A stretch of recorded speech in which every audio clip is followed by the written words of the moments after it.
तुम कब बड़े होगे जिहान? कब इस तरह बगैर सोचे समझे काम करना छोड़ोगे तुम? हाँ, बताओ कब?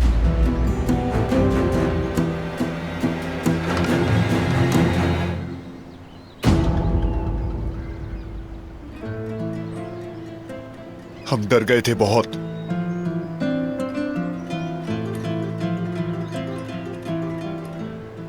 तुम ठीक हो?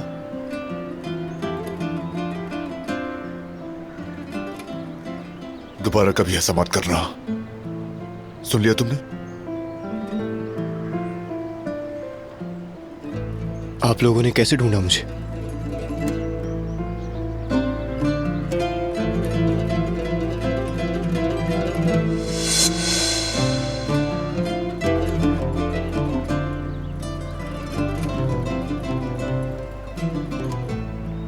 फरात ने तुम्हें ढूंढा, हमें उसी ने बताया।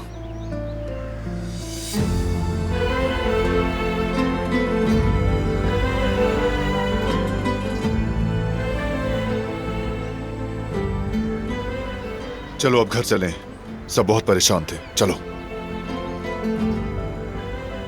चलो आओ।